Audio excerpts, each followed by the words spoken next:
This evening is special to me. Andy and Charlayne are good friends of mine, and when Julieanna asked me who I thought should interview Andrew Young for this program, I immediately thought of Charlayne Hunter-Gault. Charlayne Hunter-Gault is a legend in her own right. She made history as the first African-American woman to attend the University of Georgia. Her career in media has spanned more than 40 years. Beginning as a reporter for The New Yorker, she then moved on to work as a correspondent for PBS. Her relationship with National Public Radio began in 1997, and she currently represents NPR in South Africa. Her work has earned her many prestigious honors, including 2 Emmy Awards, 2 Peabody Awards, and more than 36 honorary degrees. Her new book, which is available for sale in the lobby tonight, is New News Out of Africa.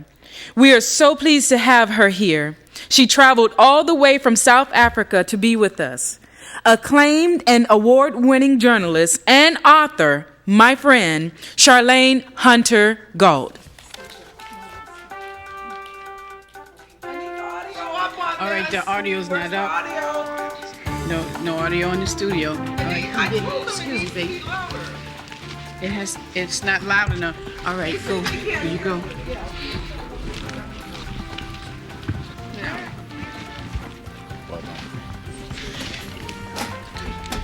Thank you, Ingrid, and good evening. I am so honored to be here tonight. When the HistoryMakers asked me to do this program and to fly here from Johannesburg, I didn't hesitate to do that to honor my good friend, Andrew Young.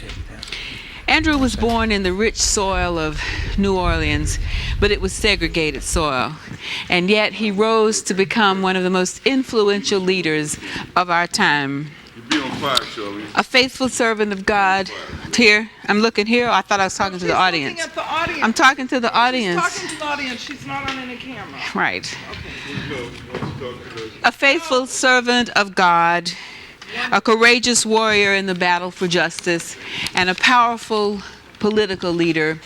Andrew Young's destiny is entwined with the vision of a transforming America. So I am most happy to welcome my friend, Andrew Young. I was born at the beginning of an era of enormous change. Change so great, it will be called the Second American Revolution. The modern world was in crisis, and with that crisis came an opportunity for my generation to change America in a way that was good news for all Americans. We were trying to change America morally.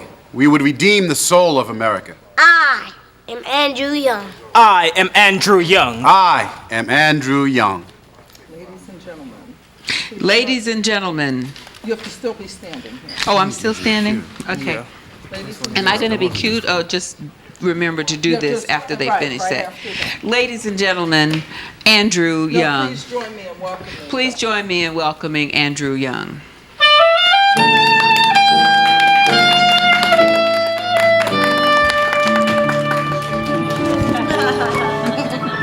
Good, Dwight. There we go. Okay, let's do it again. Let's get it right this time. You did well. I got one.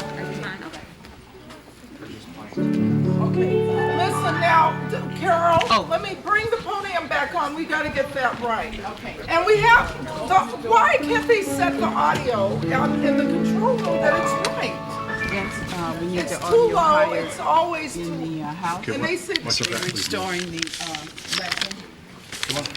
lesson. Watch And- your step,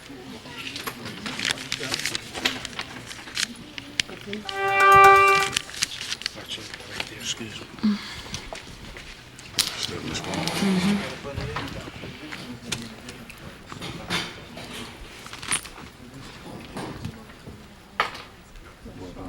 Charlotte.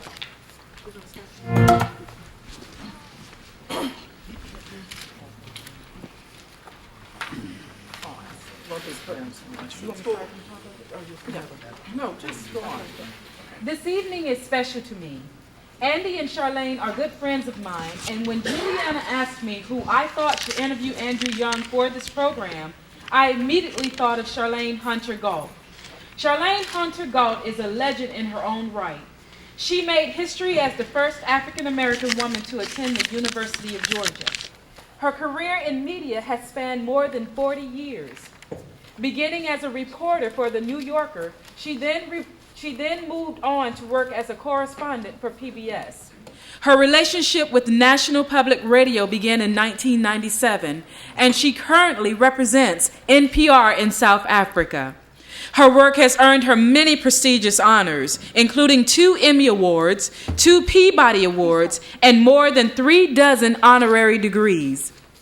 Her new book, which is available for sale in the lobby tonight, is New News Out of Africa. We are so pleased to have her here. She traveled all the way from South Africa to be with us. Acclaimed and award-winning journalist and author, my friend, Charlayne Hunter-Gault.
No, we can't disconnect the man because David's got its, left and right stereo. Right. Okay.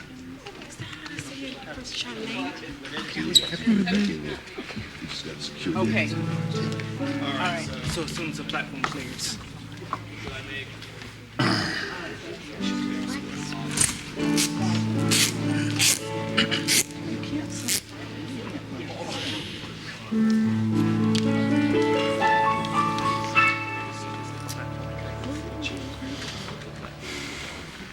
Just.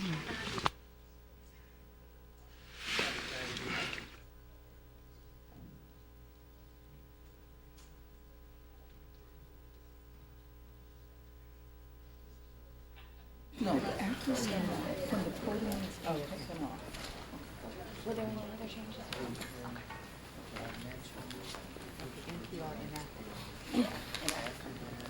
Little Andrew, can you just get with Miss Gault about her cue so he knows, because it was a little different. Tonight we're sharing the thing of a man as far as. Okay, okay. And that's when he started. Right, that's when Are you ready? let's go. You want it from the top? Ingrid, go. This evening is special to me. Andy and Charlayne are good friends of mine, and when Julieanna asked me who I thought should interview Andrew Young for this program, I immediately thought of Charlayne Hunter-Gault. Charlayne Hunter-Gault is a legend in her own right. She made history as the first African-American woman to attend the University of Georgia. Her career in media has spanned for more than 40 years. Beginning as a reporter for The New Yorker, she then moved on to work as a correspondent for PBS. Her relationship with National Public Radio began in 1997, and she currently represents NPR in Africa. Her work has earned her many prestigious honors, including 2 Emmy Awards, 2 Peabody Awards, and more than 36 honorary degrees. Her new book, which is available for sale in the lobby tonight, is New News Out of Africa. We are so pleased to have her here. She traveled all the way from South Africa to be with us. Acclaimed and award-winning journalist and author, my friend, Charlayne Hunter-Gault.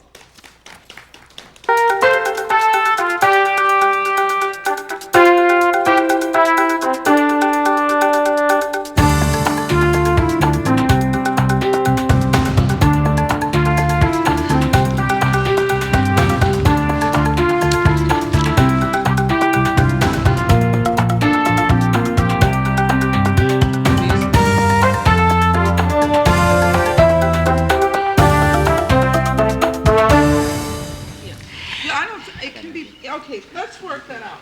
Either we have to bring you out later, or we can just fade it down. Fade it down, I think. Once I get here, just fade it down so I can start talking. Yeah. Let's try that one more time. We don't need this. Hmm? We'll be listening and waiting for you. Like your hat. You like this? Mm-hmm.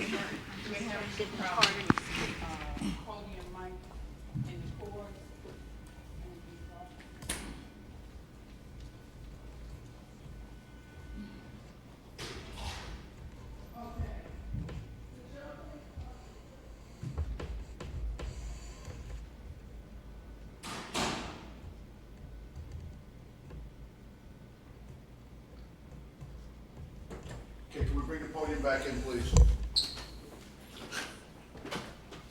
Take care of that. Got another, give me a quick piece. Long piece. Okay, you guys can work on it Yeah, out here? cool. And we'll go ahead and continue on.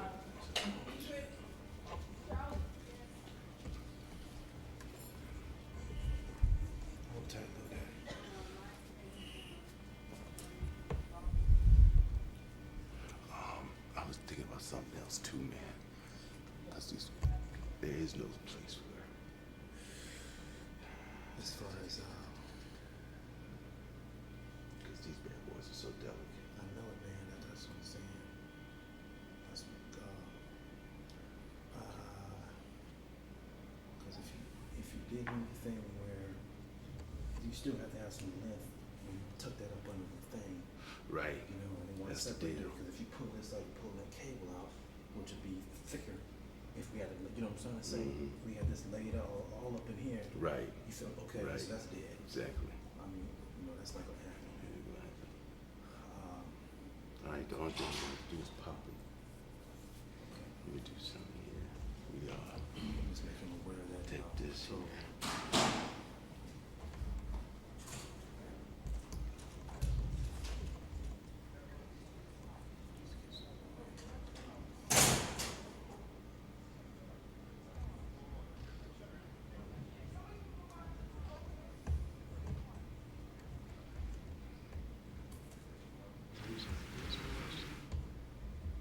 different to feel the wireless, but it's not wireless. Yeah. Charlayne Hunter-Gault.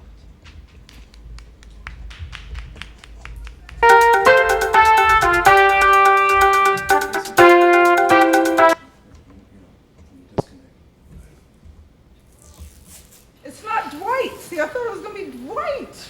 Not for this cue. We No, have the no, next Dwight. cue. No, you're perfect. You can't run right off cue. It's the Let me know when control you get room. miss. Well, they have many more buttons to push. Okay. Give me the cue to send it.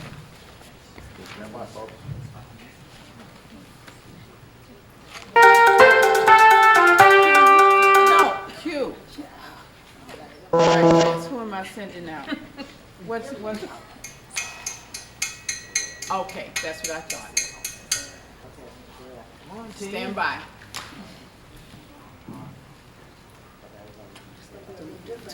3, 2, 1. Award-winning journalist, my friend, Charlayne Hunter-Gault.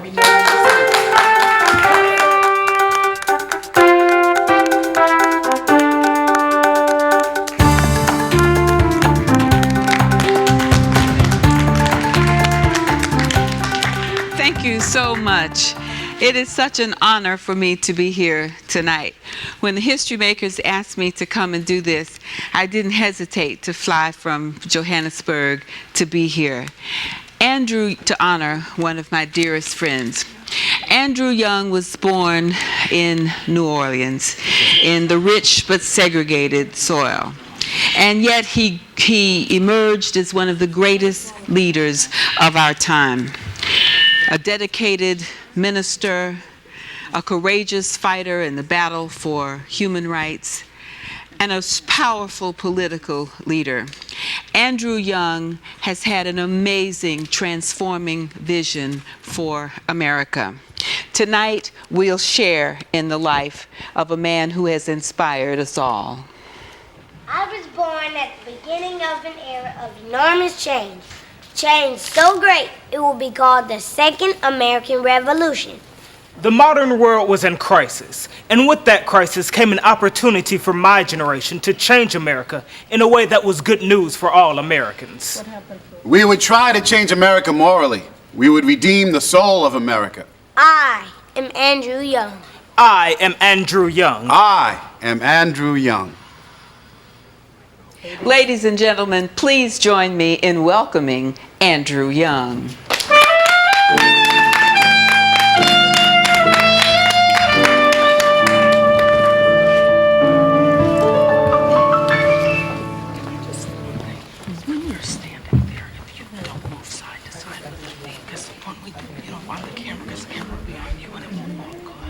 So just stand straight.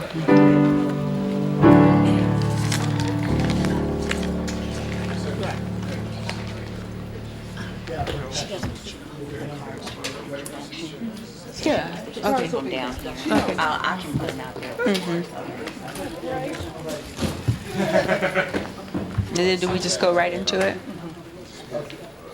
Me talking to him.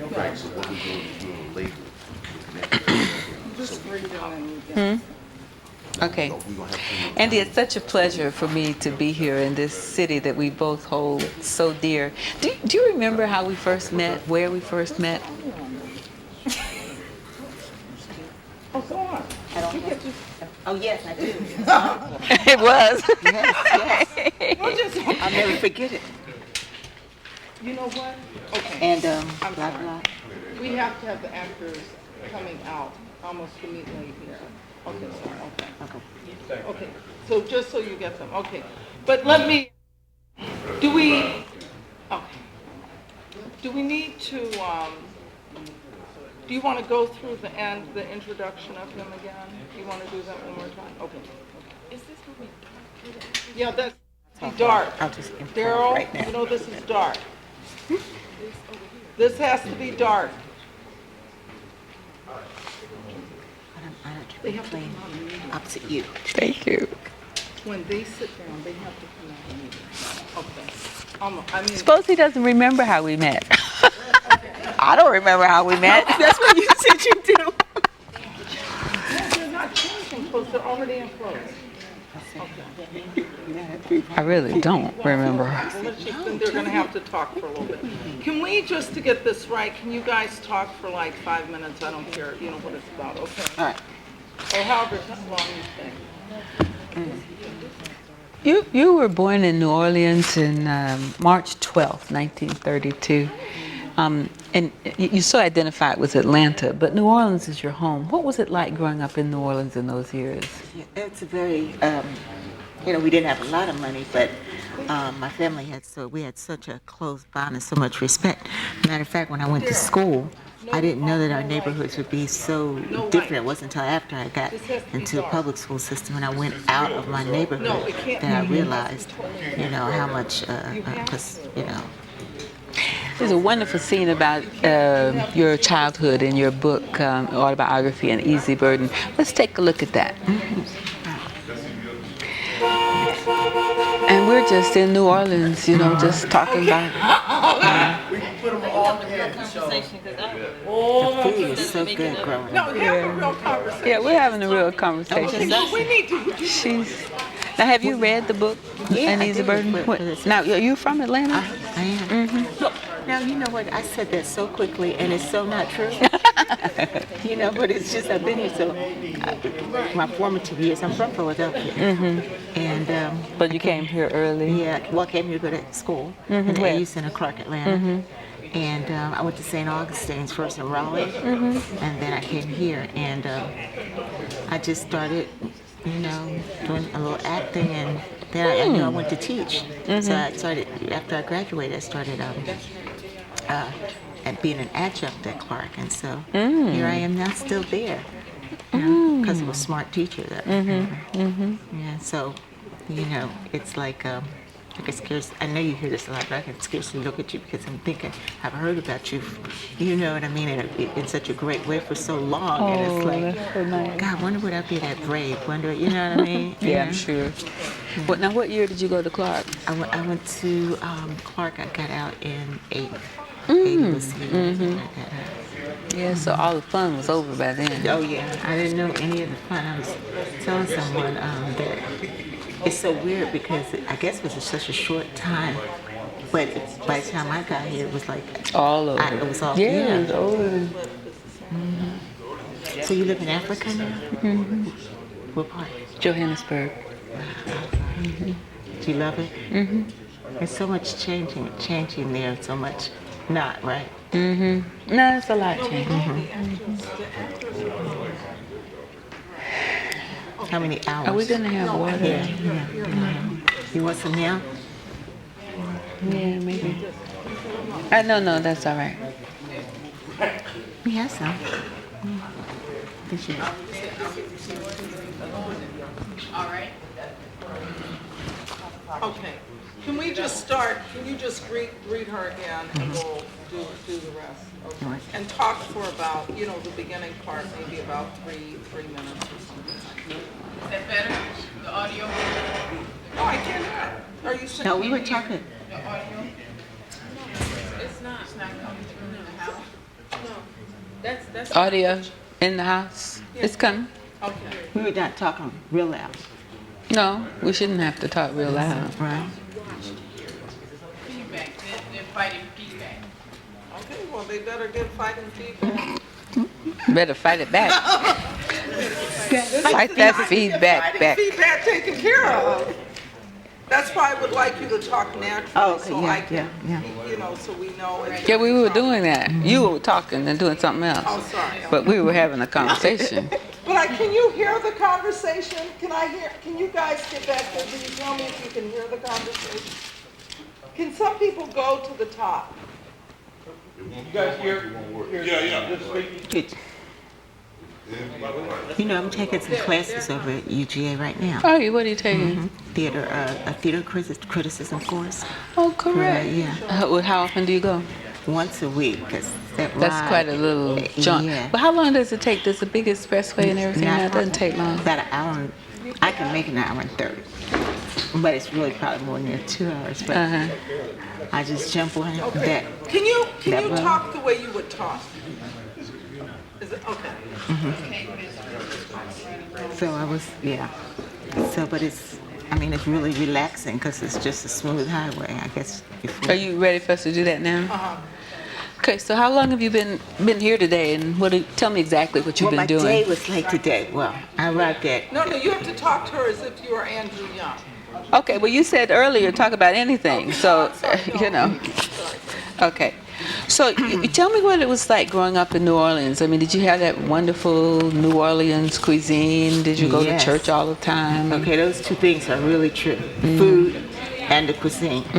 Even to this day, I crave red fish. Red fish, and red beans and rice. And what about your parents? Tell me a little bit about them.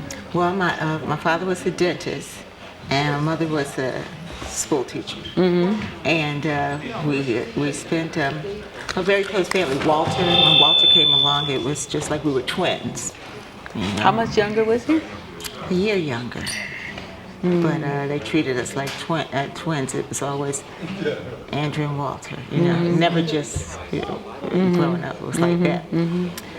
And so, we had wonderful dinners. I don't know if they're listening to us or not. And what values can you attribute to your parents as you look back now? What kinds of things did they impart to you that you think had an influence on the direction your life took? Well, I think education. I was the importance of it. And I'm also thinking about my grandmother, the idea of fighting back. Or then my father's idea of do it nonviolently because that's their problem, not yours. Oh, so that came from your father? Yeah. He was a turn the cheek. Just make them sorry they said it by what you do. And how did you react to that at that age? Well, when we had these little boys that lived up the street calling us names, we wanted to fight them, Walter and I. And Daddy said, turn the other cheek. Mama said, Grandma particularly said, If they call you a nigger, you got to fight them. Oh, really? Yes. And so which one did you follow at that point in your life? Well, we acted like we went after them to fight them, and they ran away. Oh, so you got saved. Yeah. So it's sort of like I got the impulse, and then I realized that if you confront people, they behave differently. And at what point did you leave New Orleans? When I went to Howard. What was that like? Cultural shock. Was it? Yeah. Why? Yeah. I was too young. 15. And everybody else, had hormones raging that I didn't quite have. So none of the girls. Understand what was going on. Yeah, and girls gave me no play. But You can toss any time to the first clip, okay. to the first scene. There's a wonderful scene about your childhood in your autobiography in Easy Burden. Let's take a look at it. I was born in March 1932 in a New Orleans shotgun-style house to Andrew Young, a dentist, and Daisy Fuller Young, a former school teacher. Within 2 years, my brother Walter was born, and we were virtually raised together. And we were viewed as a pair by relatives. Andrew and Walter. They'd say. When we were old enough, we would sit in church, or a good part of it, following Sunday school. We used the Pilgrim hymnals, which had both English and German hymns. Thank you, Jesus. Yes, Lord. Amen. Amen. The congregation intensely disapproved of emotional outbreaks and black spiritual songs. But the one element that reflected the particular culture of the congregation was the inclusion of the Negro spirituals. The choir sang, "Steal away, steal away. Lord, I want to be a Christian. We are climbing Jacob's ladder. Steal away." And other songs of the African-American tradition.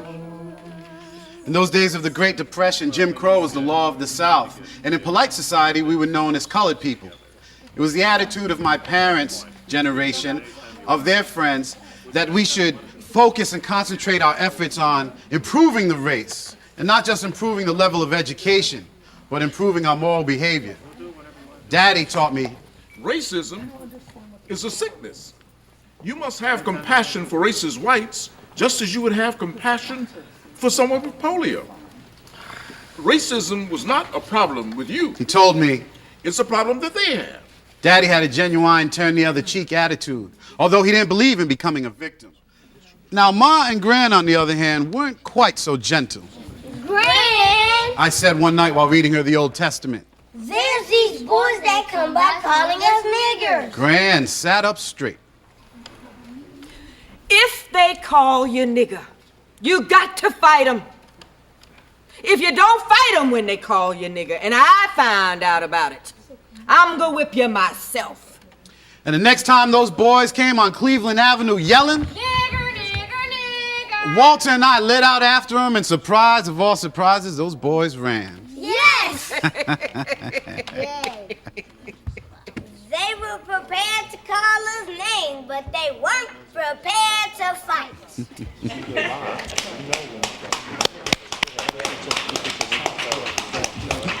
Andrew, your father, Andrew Guys, Jackson. Okay, I'm sorry, Charlayne, we need to take a 5-minute break. Okay, if you'll just hold, because come on, let's have. So the three of us?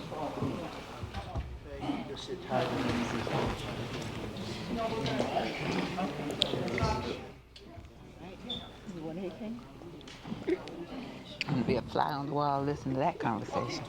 Coming, dear. Do they have anything hot, like hot tea or anything? I can check. Okay. I was hoping she would say Carmen. I know. Huh? Who? Oh, that Carol. I was hoping Julian's Carmen. I didn't want to be in that one, right? I'm gonna find some hot. See if I can get you hot coffee. Yeah, there was a guy. Do you drink coffee? I'd rather not have You'd coffee. rather have tea. They Yeah. have it right next door. Oh, the skillet. Oh no, you don't have to go out. That's all But they right. may have something here. It's right here. I know if they have hot water, Jen.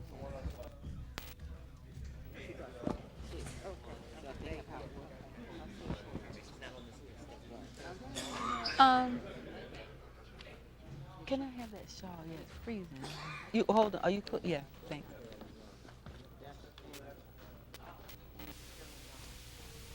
I'm going to read over these questions a little bit more so I can get a little more familiar. This is such a... Yeah, I loved her idea.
First, you know, The childhood, book.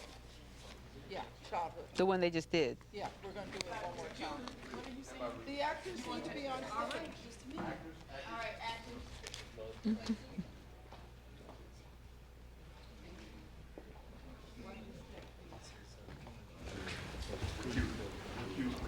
Don't make me laugh.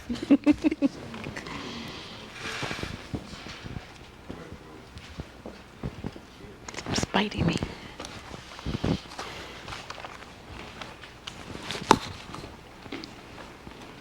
Yes. Charlayne, would you lead the... Okay, ready? You know, there's a wonderful scene in your autobiography, An Easy Burden, about your childhood. Let's take a look at it. What happened to the... I was born in March. Wait. Don't you have the... There's a sound cue, and we need to go back. Right. There's a sound cue so that if you can just wait. When we switch to the panel with the card, you're going to hear the horn. Okay. But you need to, the horn needs to come immediately when she says... Well, yeah, what you got to tell her, because I'm not calling the cue. Okay, Vince. They're supposed to go together. Yeah, they are supposed to go together. All right, the sound. Okay. All right. Standing He by. has to jump it, just tell him to jump it like the others, so we're not to have any, like, 5 seconds to come to you. Yes. All right. There's a wonderful scene, you know, in your autobiography, An Easy Burden, about your childhood. Let's take a look. I was born in March 1932 in a New Orleans shotgun-style house. Andrew Young, a dentist, and Daisy Fuller Young, a former school teacher. Within 2 years, my brother Walter was born, so we were virtually raised together, and we were treated as a pair by relatives. Andrew and Walter. They'd say. When we were old enough, we would sit in church, or a good part of it, following Sunday school. We used the Pilgrim hymnals, which had both English and German hymns. Hallelujah! Yes, Lord! Yes, Jesus! Praise Him, Lord! Praise Him! The congregation intensely disapproved of black spirituals and emotional outbreaks. The only element of the service that reflected the particular culture of the congregation was the inclusion of the Negro spirituals. The choir sang, "Steal away, steal away. Lord, I want to be a Christian. We're climbing Jacob's ladder. Steal away," and other songs of the other African American tradition. In those days of the Great Depression, Jim Crow was the law of the South, and in polite society, we were seen as colored people. It was the attitude of my parents' generation, of our teachers, which seemed to be that we should focus and concentrate our efforts on improving the race, not only improving the level of education, but improving moral behavior. Daddy taught me, Racism is a sickness. You have to have compassion for racist whites just as you would have compassion for someone with polio. See, racism was not a problem with you. He told me, it's a problem that they have. Daddy had a genuine turn-the-other-cheek attitude, although he didn't believe in becoming a victim. Now, Ma and Gran, on the other hand, weren't quite so gentle. Gran! I said one night while reading her the Old Testament, There's these boys that come by calling us niggers. Gran sat up straight. If they call you nigger, you got to fight 'em. If you don't fight them when they call you nigger, I'm gonna whip you myself. And the next time those boys came on Cleveland Avenue yelling, Nigger, nigger, nigger. Walter and I lit out after them, and surprise of all surprises, those boys ran. Yes! Yes! They were prepared to call us names, but they weren't prepared to fight. Lights. Your father, Andrew Jackson Young Sr., was a dentist, and your mother, Daisy Fuller Young, a retired school teacher. Aside from what we've just heard, what else can you tell us about them? Well, my mother had a strong sense of how important education was, and as a matter of fact, later on in that chapter, she talks about how the father of those two boys, the boys that tormented us, came by and knocked on the door and wanted to know why our children were threatening to beat them up. And my mother told them, we don't do that in this neighborhood. You know, she let him know that he was acting inappropriately, and he just walked away. And I think that had a lot to do with me understanding the power of the word. You know, the power of standing firmly on your own ground. Your family was essentially middle class. Do you think that kind of class positioning affected the way you perceived life? I think initially, and I think you know, because I had this vision of how colored people were supposed to be, and it didn't have anything to do with how a lot of colored people lived. You know, so I saw all kinds. By the time I got to Gilmore Academy, and I spent a lot of time in school there, and then before I knew it, I was on my way to Howard, and which turned out to be a very, very different experience. Well, before we get there, let me ask you about this. I mean, we saw that your grandmother had a very different view on how to deal with racism than your father. Did you identify with one more than the other? I think Walter, no doubt, I don't know, he might say later on now that he definitely agreed. He wanted to chase him, you know. So you didn't? Well, not as much as Walter did. I think Walter was a little disturbed that we had to either even confront them other than just physically confront them, you know. So, because he liked chasing them away. So after they stopped coming by, but I think maybe I was, I learned a great lesson that day. What people are, you know, what people are prepared to put up with, or what they're prepared to struggle with in a sense of who they are. Well, you and Walter had a very special kind of relationship. Tell me a little about that. Sort of always there for one another, you know. And we had our differences, as brothers often do, and particularly being that close. And so the family sort of looked at us as twins, and that's always kind of hard. You know, when you're smaller, it's okay, but as you get bigger, you want to establish your own identity. I didn't always do the best work in school that I could have, let's just say that.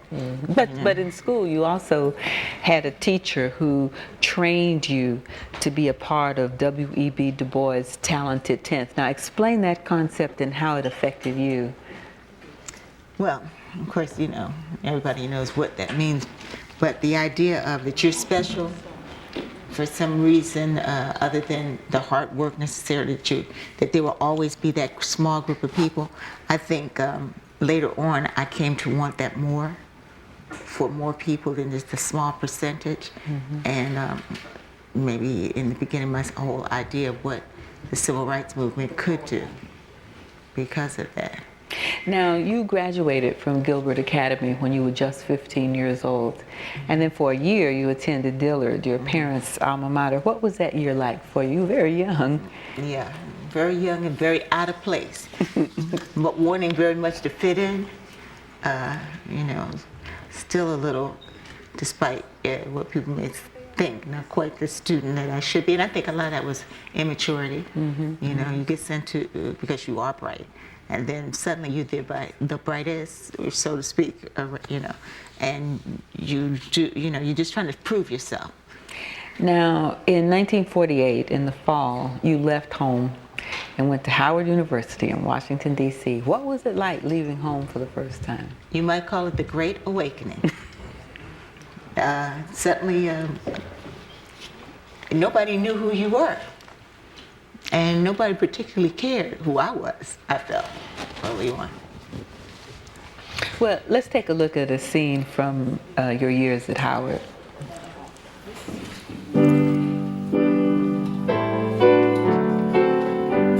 Before I was really ready, graduation from Gilbert Academy was upon me. I was 15 years and 2 months old and just beginning to enjoy high school when it was time to move on. My sophomore year, I transferred to Howard University. I made the Howard track and swimming team, and in my senior year became the #1 dashman on the team, winning my events in several meets. But for some unknown reason, I was never really accepted by the coach. Coach Hart had his favorites, and it amuses me, even to this day, that he seemed so outdone by the fact that I outran his chosen few. So outdone that he didn't even give me a pair of shoes. Despite my love of sports and the many aspects of my time at Howard, the atmosphere was imbued with such a haughtiness and pretense that I found unappealing. This was the first time that I had ever been someplace that people didn't speak to each other when they passed one another on the campus. The girls were so society conscious, to an extreme. They wore high heels, cocktail dresses, and fur coats to class as if their sole purpose was to capture and to get a future husband, which was going to be an attorney or a physician. I found myself gravitating to students that had a sense of purpose that I lacked. One student individually that I greatly respected was Emmanuel Latunde Odeko from Nigeria. Odeko was brilliant. He was brilliant, and he possessed a certain arrogance toward American blacks that seemed typical of some Nigerians. Of course, in his case, he was superior because he worked at it to make himself so. He would sleep for 2 hours in the morning, then arise and study until 3 or 4 in the morning, then sleep for 2 hours in the morning and take another nap for an hour after lunch. He was incredibly disciplined and organized. Odeko was a scholar, an athlete, and a true gentleman. He completed his studies at Howard in 2.5 years, finishing summa cum laude. I, on the other hand, graduated from Howard, not magna cum laude, but... Oh, thank you, Lordy!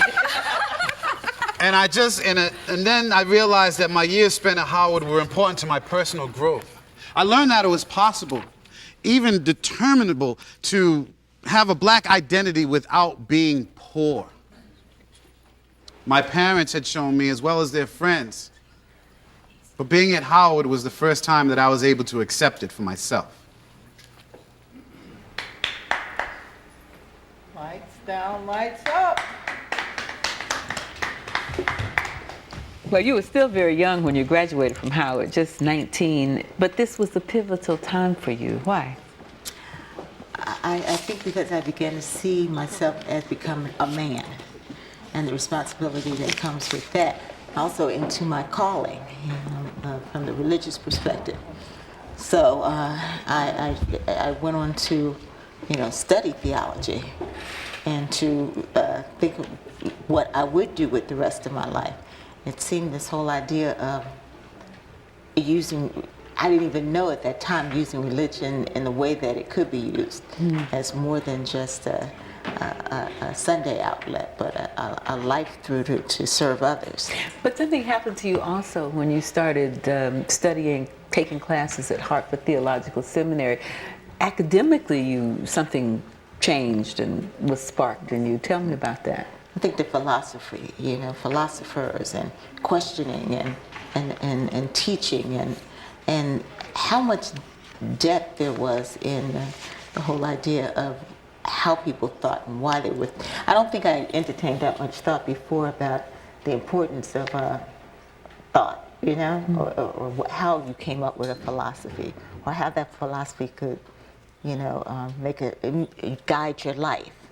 It was just doctrine, but suddenly it was like these great philosophers of all the different ages thinking that, how do you come up with a way to live, that's beyond what you do one day a week. So you're excelling now academically because something's caught fire, and then you were assigned to a church for the summer as an assistant in Marion, Alabama. And you spent that summer with the Childs family, and the Childs family had a daughter named Jean. Now, what was up with that? Well, I'm not going to tell you what he said the other night. You heard him? Sorry. I said I fell in love. I don't know shit. And it was wonderful. I looked at her and I said, that's the woman for me, even though I didn't know it. He had strong personality, and in many ways far more mature in thinking, in mind than I was, speaking her mind straight out. And so what happened? We got married. Great, that didn't happen. I wasn't sure exactly when it happened, but I knew that happened. Yeah, well, let's hope he'll remember yes, when it was. Better. Yeah. Well, now then you went on to get inspired by Jean, maybe, and the Holy Ghost, perhaps. You went on to get your Bachelor's of Divinity in January 1955. And soon you began your pastorate at Bethany Congregational Church in Thomasville, Georgia.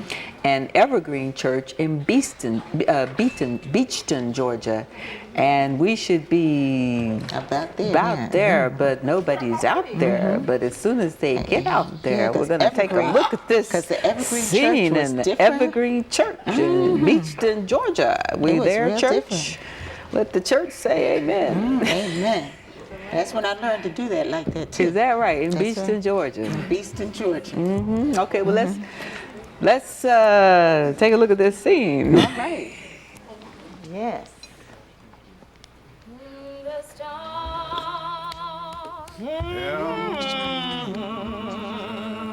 Lead me on to the light. Yes. Take my hand, Lord. Yes. Amen. Yes, Lord. Yes, Lord.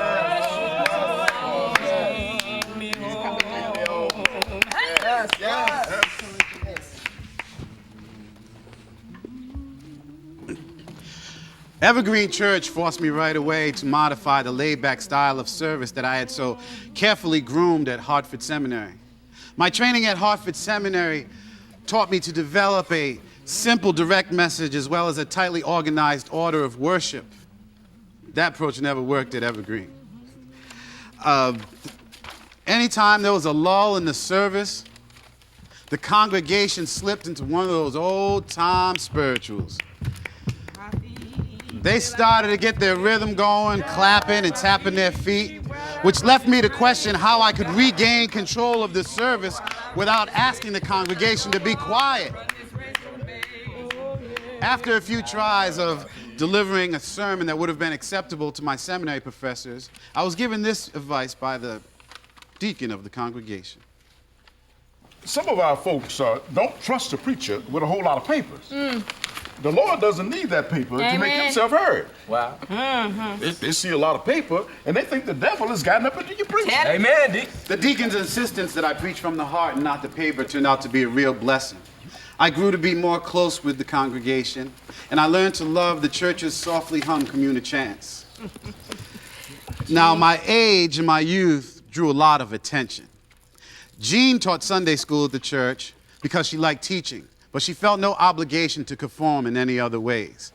After Sunday services, we would play ball with the kids. We went to dances that were thrown by friends, and Jean wore shorts in our backyard. Not surprisingly, we were criticized for it. But I always knew that my concept of a non-traditional ministerial role helped play a huge part in my marriage. As for Jean, she always made it clear that she was not going to be a typical minister's wife. As she told our friends in Thomasville. I can't sing, I don't direct the choir, I don't play the piano, and I'm not interested in being a social butterfly. The Evergreen congregation was so loving and accepting that I quickly became comfortable with this new style. And no matter what I said, today we're going to study. Deacon Spearman hummed, true, or, well, praise the Lord. Hallelujah. And then they fell into their rhythm, and they pulled me into their rhythm, and before long, I found my own rhythm.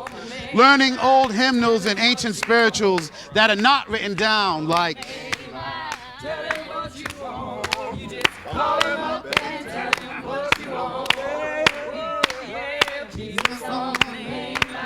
Tell him what you want. Oh, Lord, Jesus on me.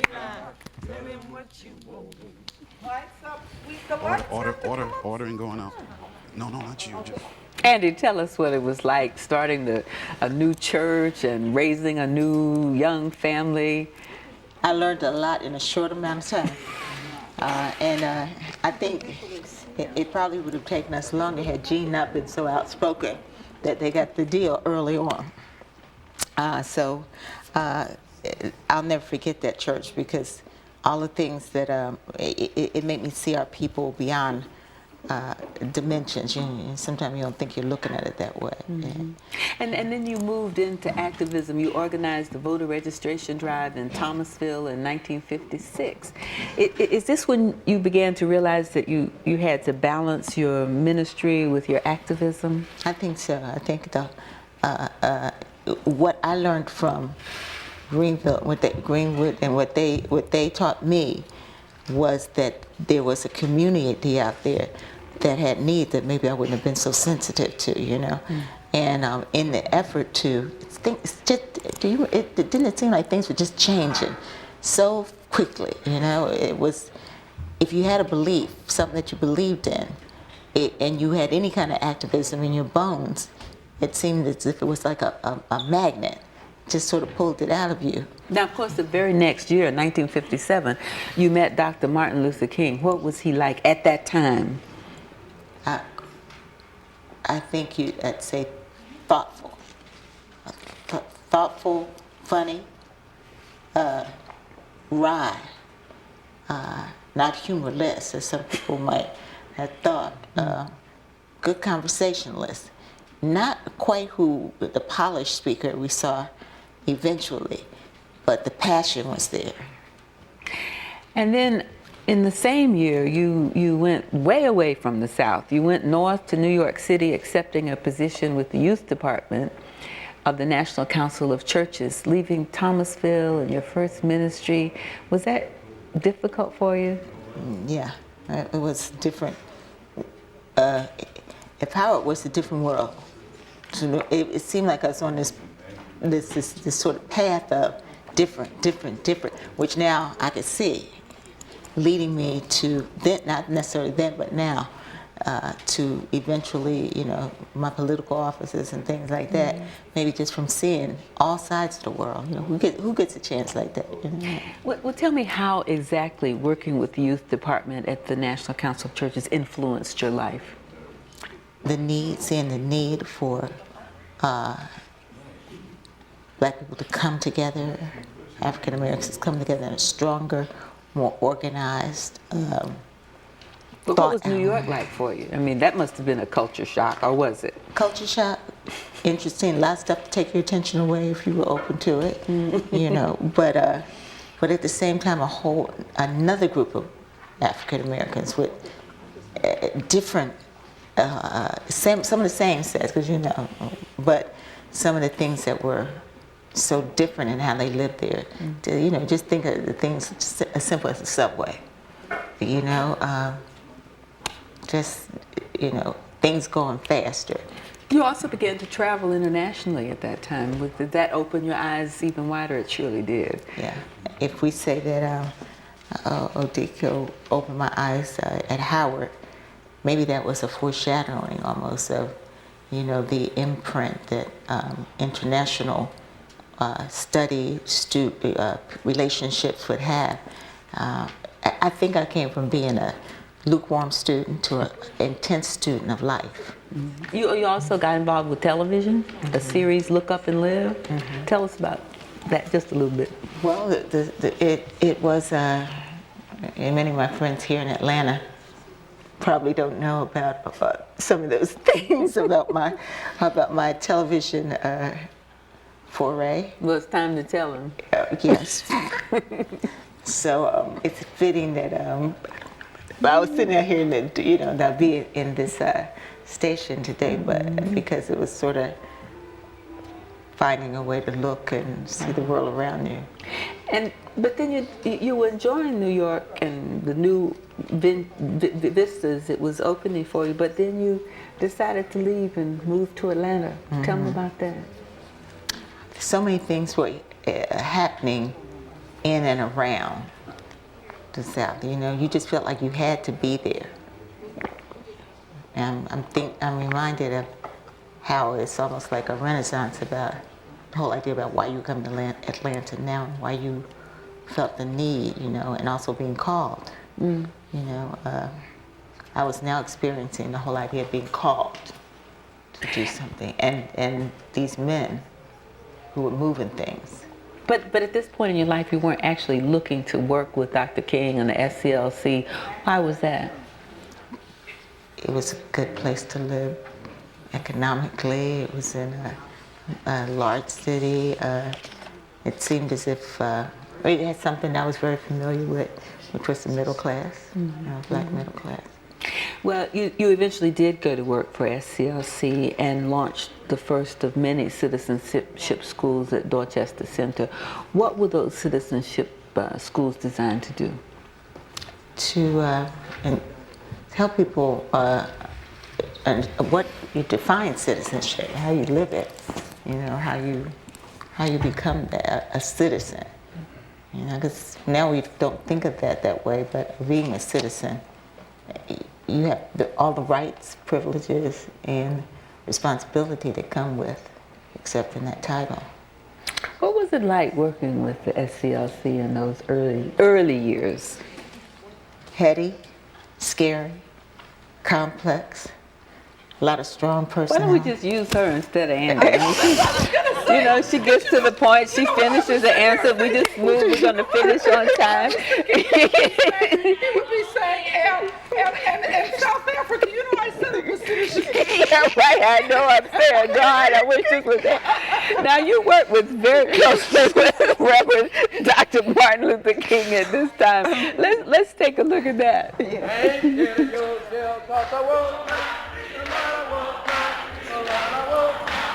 Martin understood that the mantle of leadership had been thrust upon him. However, I was determined to at least keep Martin from participating at demonstrations at night. He would say, Andy, I have to do everything everybody else does. I would answer, No, Martin, that's not true. If you're out there and they're shooting at you, they're liable to miss you and hit some of us. If we stay here at the church, they won't do any shooting. On this point, Martin reluctantly accepted my logic.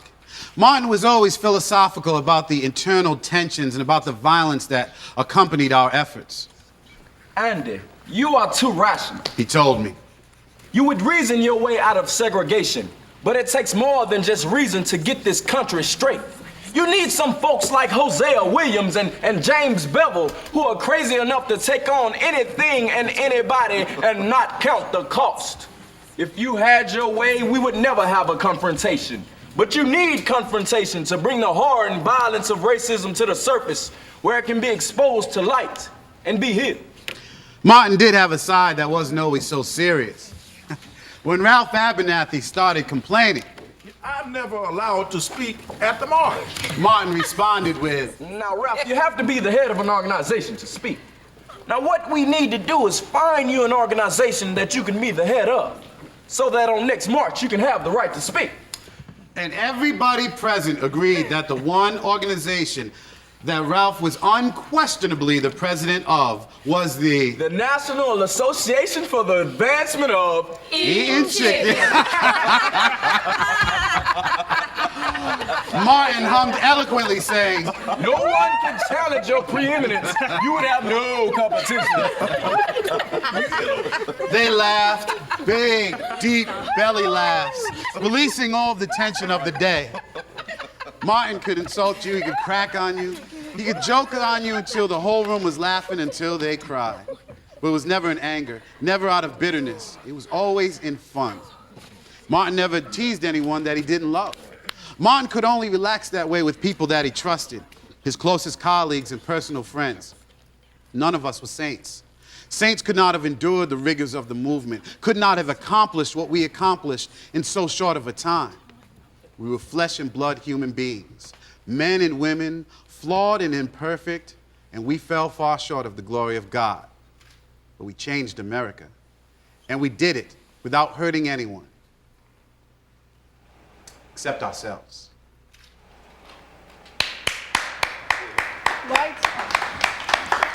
Wow, that just brings back so many memories. I mean, the camaraderie and some feeling that you were part of something bigger than yourself. How do we teach our children about that period and about being an agent of change, and how do we pass on these values to help them to meet the challenges, the coming challenges? Yeah, you know, a lot of us have talked about that. I think it's going to take some work, you know, but I think in many ways we've made it too comfortable so that they would not have to live through the same things that we've lived. And so those things came out of not because someone said you need to do it. We knew it had to be done. Are there any moments, particular moments that stand out as the most meaningful from the movement, the most triumphant that you had? Well, I always think the March on Washington, you know, it was one of those many people gathered and feeling passionately about the same thing. It was one of those moments of, I think Oprah calls it an aha moment. If you ever had any doubts before, this was a moment like, yeah. Then you had an aha moment in 1976 when you decided to leave SCLC and join the political arena, beginning of another chapter in your life. Tell us, let's take a look at that. Let's take a look at that. Let's take a look at that. Are we asleep? Let's take a look. Andrew Young resigned from his post at SCLC. The political chapter of his life had begun, and in the years to come, he would influence communities locally and across the globe. On November 7, 1972, Young was elected as the first black representative from Georgia since Reconstruction. I'd like for us to remember what it was like back in March when we first began this campaign. I'd like for us to remember that we were talking about a district that was on the verge of pulling apart. We were talking about a political climate that said no decent man, moderate or liberal, could get elected whether he was black or white. I'd like for us to remember that everybody said that this campaign was impossible. I think I'll be the only congressman who happens to be black who's from a majority white district. And I think the fact that that district is a Deep South district is very significant. It means that we are beginning to do what I say we are going to have to do. That is, that the South is going to have to show the nation how we can live and work together as brothers. In 1976, Young was appointed as United States Ambassador to the United Nations. As ambassador, Young advocated for impoverished citizens around the globe. His commitment and devotion rose above political agenda. However, politics would have their way, forcing Young's resignation. I'm with Andrew Young all the way. I think it's the best thing that happened to Americans' foreign policy in a world that is replete with instances of injustice in a long, long time. Now, the fact that he is not typical of diplomats in an arena which finds it very hard to deal with the truth and with candor will create problems for him. Undaunted, Young went on to serve as mayor of Atlanta for 2 terms. There's not a city in America where black people have made the strides that they have made in Atlanta. You probably have more college graduates in Atlanta that are black. You probably have more black business in Atlanta. You probably have certainly more universities run by black people here. You have better housing in Atlanta. And I dare say you have better secondary schools in Atlanta than most black people anywhere else in the world. Under his leadership, millions of jobs were created and the city of Atlanta flourished. Today, Andrew Young is one of our nation's most honored civic leaders turned private citizen. He continues to advocate staunchly for human rights and justice around the world, truly demonstrating a lifetime of civic and spiritual devotion.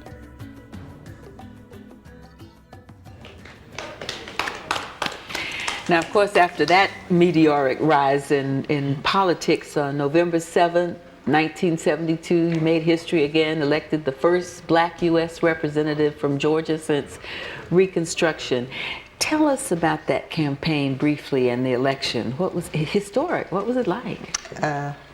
Just probably one of the most exciting but humbling experiences that I've had, to have, you know, people pushing you, but at the same time you're dealing with the monster again, you know, revealing itself, and well, not even trying to hide itself anymore, you know. So, but knowing that it's still out there, but there've been so many changes, you know, from initially starting in politics. And then just a few years later, 76, President Jimmy Carter, another Southerner, appointed you United Nations Ambassador. How did you feel when you stepped into that position on the world stage now? Yeah, it was, I knew it would be a lot of hard work in front of me to do. And the world, how they view Southerners, black or white, black and white, is different than how they look at some people. So that whole idea of like, what do you know, how do people perceive you? But being able to conduct business, make changes in a greater way, have a greater impact. What would you consider your most significant accomplishment as UN ambassador? Yeah, that's a tough one. I think probably, I don't know, I don't have it, but that was the one. That was the one. That yeah, was well, the we one. all remember that one. Yeah, that one. And then you came home again, serving as mayor of Atlanta for 8 years. What inspired you to run for office in 1981? I felt that it was a need, that I needed to do it at that particular time, and that I could do it, and that I could also bring to a city that I loved many of the international ties that I already had from previous work, that I could bring that here and really make Atlanta the city that I always thought it could be. Well, you were widely regarded as a great mayor. What do you think were some of your greatest accomplishments? I think the relationships with Africa. I think the sister city relationships, I think that those were very important and looking back, maybe even the encouraging businesses to where they saw that there was a market in Atlanta for almost anything you wanted to do.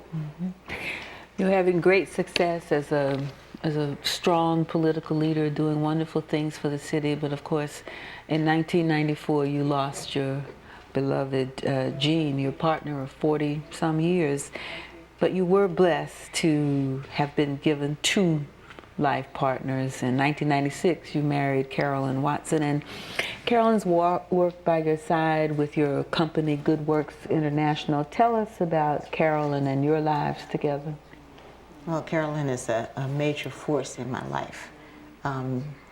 Were it not for her, I don't know that I could continue with the same passion that I have. We're equally passionate about many of the same issues, and she has a boldness and at the same time a sense of working well with people, and so she's made me more than I would have been.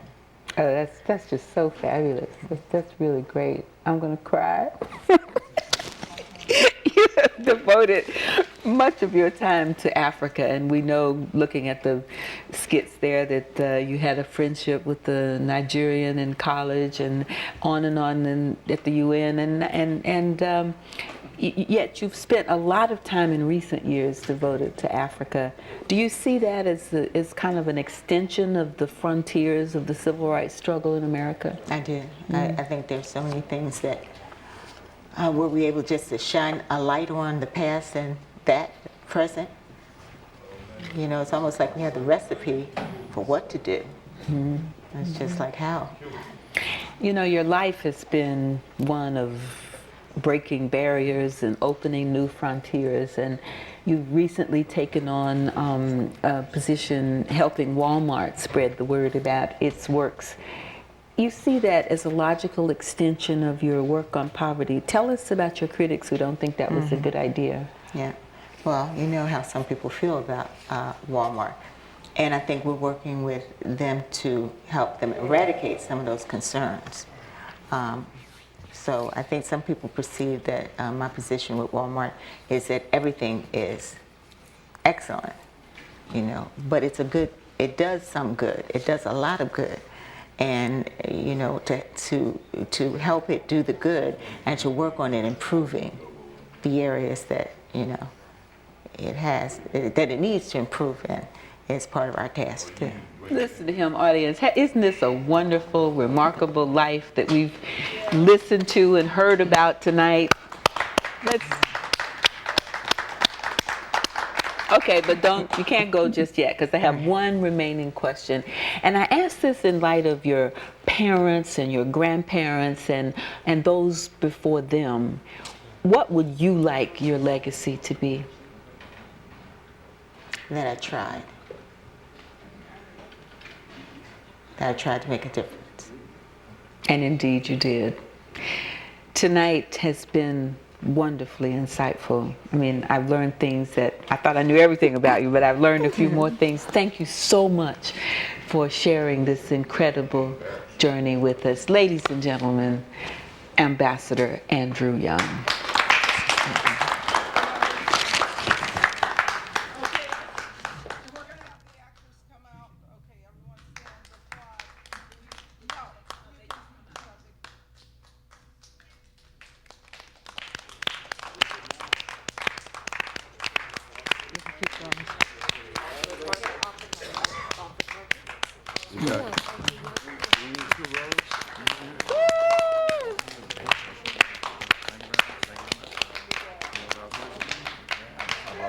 Then what do we do?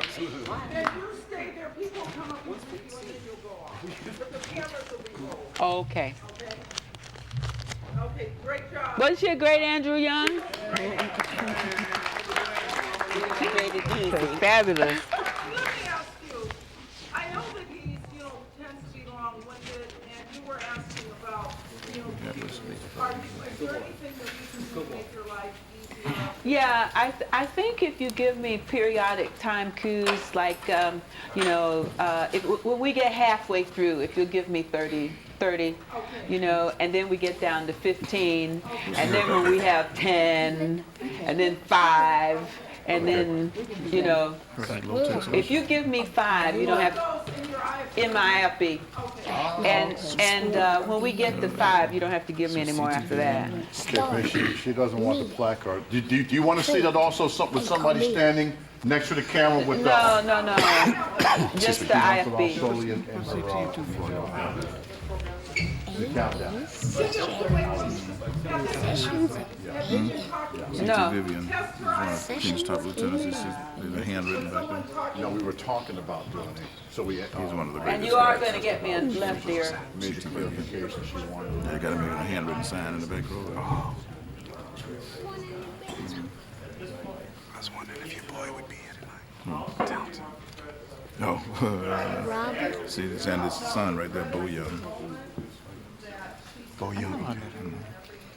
Walter's brother. Tremendous couple. I met Robert Townsend. Yeah.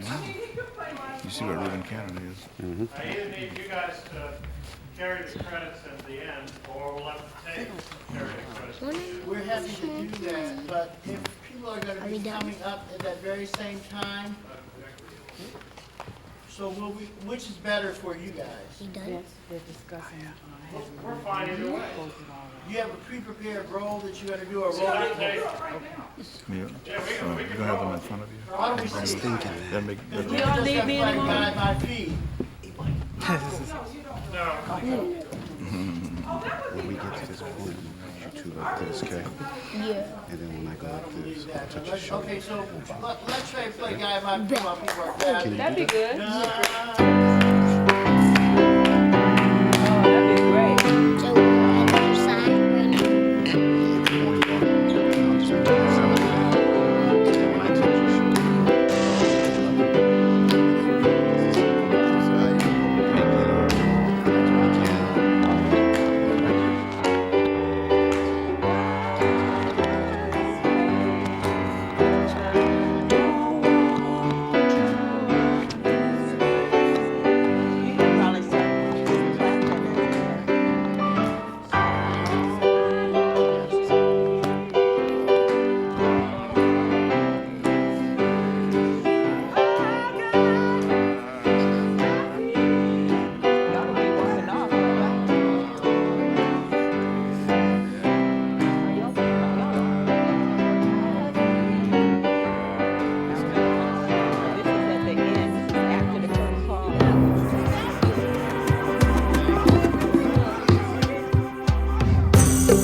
Do the credit roll.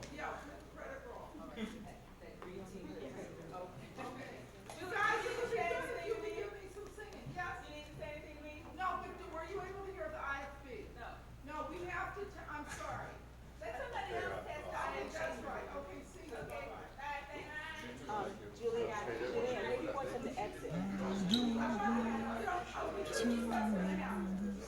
No, she's gone, but she can question. Did somebody check the IFB? Can I get somebody to check Ms. Gulf's IFB, please? I'll be happy to. Indeed. But you know, can we try to have them? Can we try to have them? Isn't this it? No, that's somebody. Where's her IFB? Does she have it yet? She took off. She has it. Yep. We're playing it in, okay? So you want, okay. So You got the choir, you trying to ask? Yeah. Okay, wait. No, wait. You need to put that in your ear, miss? She doesn't have it. Oh, She he took it doesn't with her. Oh, she's got it. Okay. He ran to Ms. catch Galt her. Took her IFB with her, so we won't be able to check her IFB right away. You see, you're gonna have her start singing that and then. Okay, let's do this here.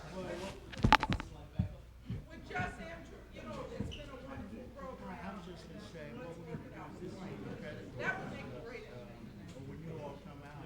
Well, let's just let him play the introduction, let's just all sing it. That's your other people, I'm sure other people will join in with us.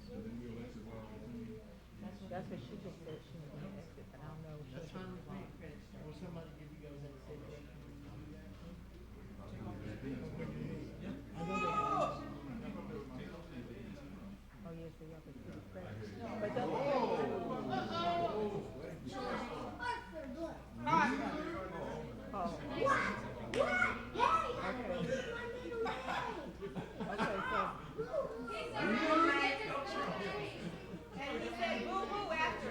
Guys, so that I can let him go, let me just get you started, just so that he'll just give you a straight, simple introduction, and then we'll just sing it all together, okay? That's good? Okay.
give this. Pull the screen out. Can the screen pull out or does it not pull out? Sorry, I wouldn't have to Okay, guys. I have some. That's the only way, because I'm not a repair person, so. Why is it back in the Well, the reason I thought it might not be him is I'm hearing him directly into my feet.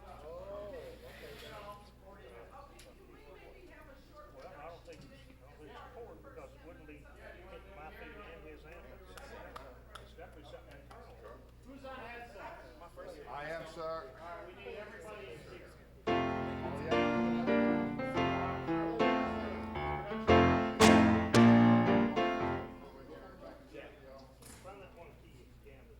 Okay, dude. Just sit down.